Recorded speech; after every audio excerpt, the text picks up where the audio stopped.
Esse vídeo aqui é uma resposta ao Otávio Oscal, que me questionou hoje de manhã se a prisão ocorrida ontem do deputado Daniel Silveira seria uma violação ao direito da liberdade de expressão e mesmo às prerrogativas de parlamentar.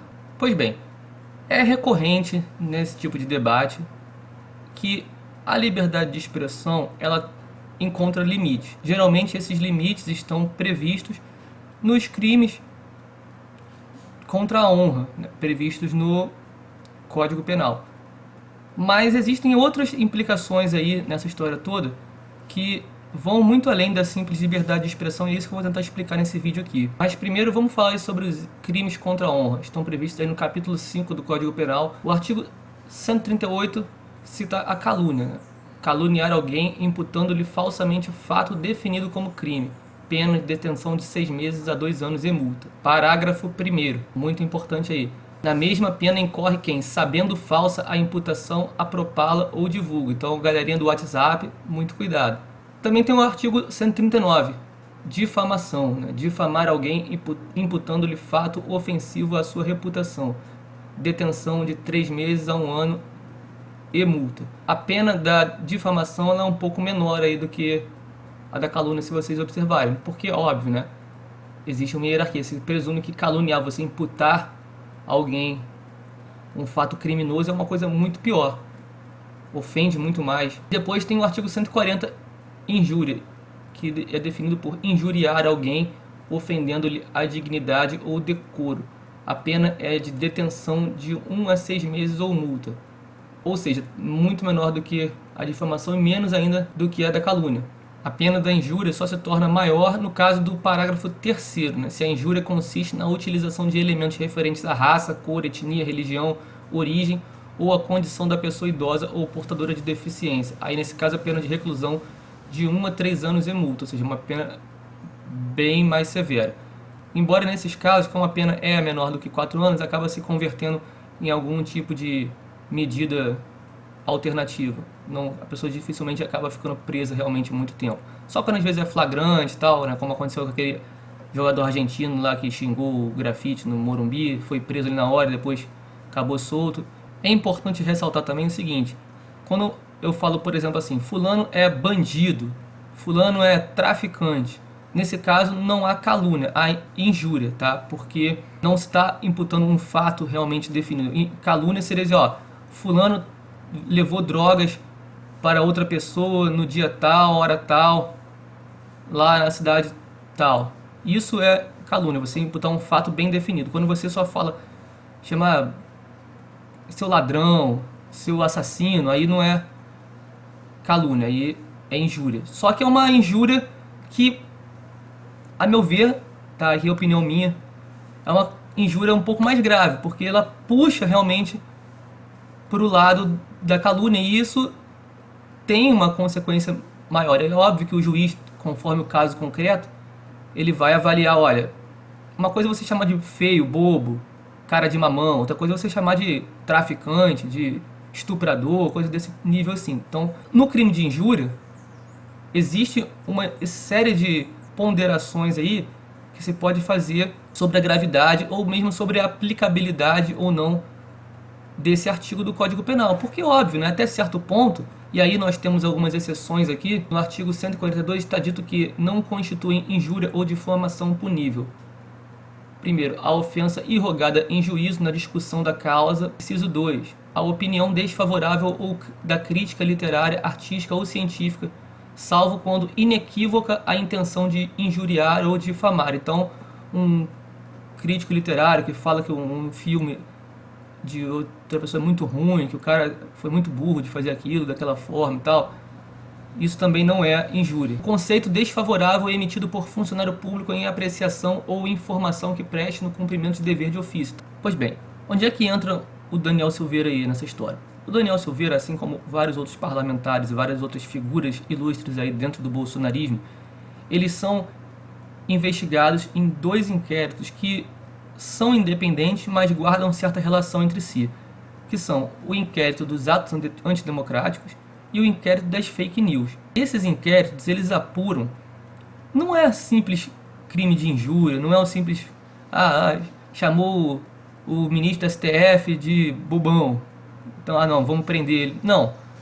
Esses inquéritos, eles investigam uma enorme rede de financiamento ilegal, lavagem de dinheiro, uso sistemático de robôs para atacar a reputação de uma pessoa. Então, veja bem, uma coisa é eu chegar num vídeo aqui e falar, o Fachin é um idiota, o Gilmar Mendes é safado.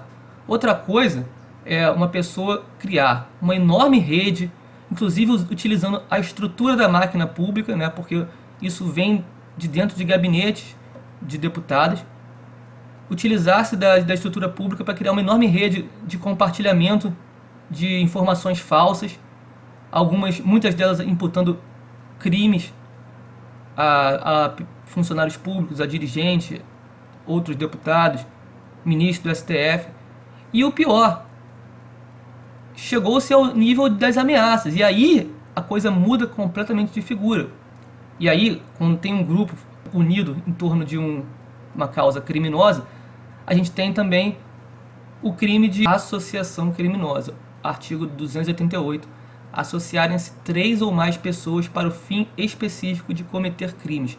Pena, reclusão de 1 a 3 anos. O artigo 288, o caput, se aplica, né? Então, estão vários cidadãos, muitos deles parlamentares, ocupantes de cargos públicos, associados, recebendo dinheiro de lavagem de dinheiro, provavelmente, que se investiga também é isso, cometendo ameaças, cometendo injúrias, calúnias e reiteradamente durante uns bons 2 anos, vamos dizer assim, né?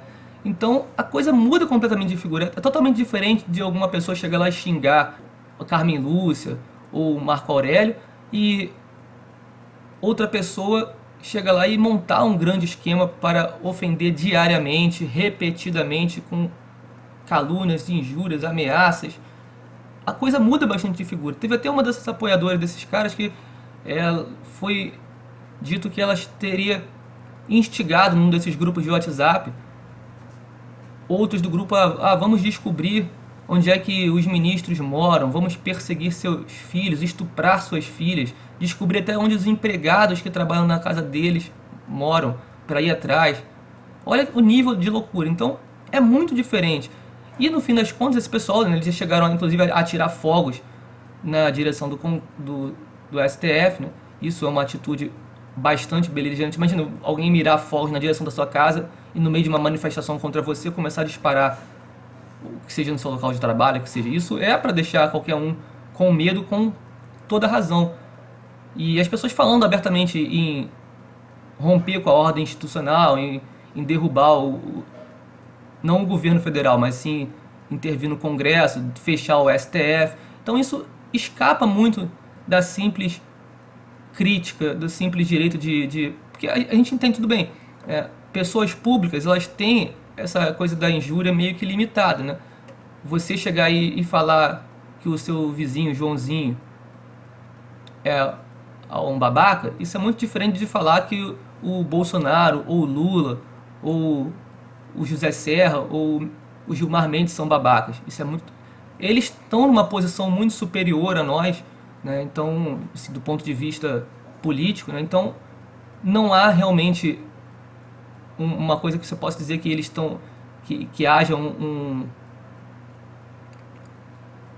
uma ofensa real à dignidade deles quando você injuria eles, você, um cidadão comum, eles, uma posição de destaque na política ou na justiça. Então, nesse caso, é considerado irrelevante. É completamente diferente quando existe uma rede ilegal, como eu disse, com lavagem de dinheiro, que se apura ainda, né? Com um monte de situações aí no meio da história que sugerem vários outros crimes, e essa rede está organizada com uma associação criminosa mesmo, uma quadrilha, vamos dizer assim, para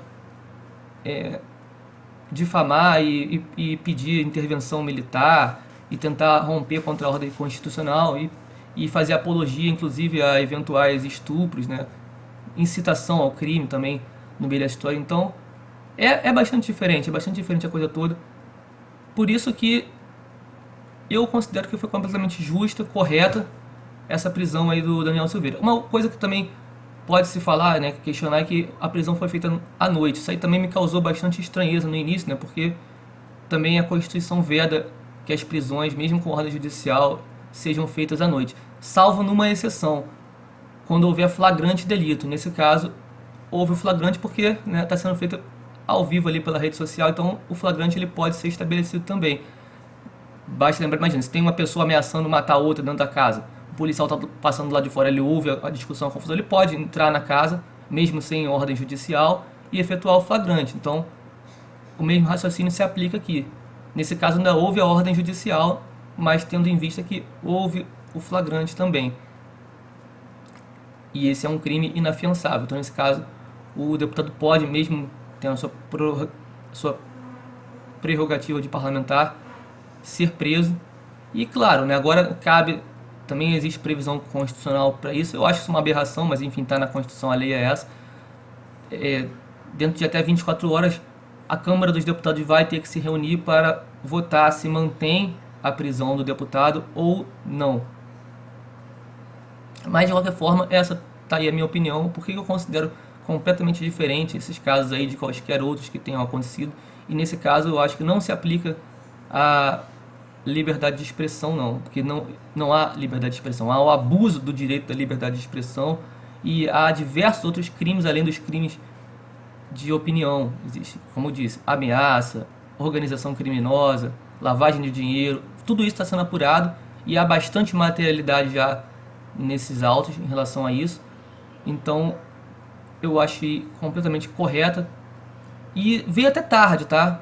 Porque esses parlamentares já tinham sofrido várias, digamos assim, advertências processuais por parte dos ministros, né? Já tinha sido determinado que eles se abstivessem de promover certos atos, certos comportamentos e, ao contrário, eles insistiram nisso, né? Então é a mesma coisa que o sujeito que bate na mulher, ele recebe uma medida protetiva dizendo, olha, você não pode mais se aproximar da mulher, e o cara insiste em continuar se aproximando, vai lá e bate de novo. Então uma hora a prisão preventiva vai ter que ser decretada.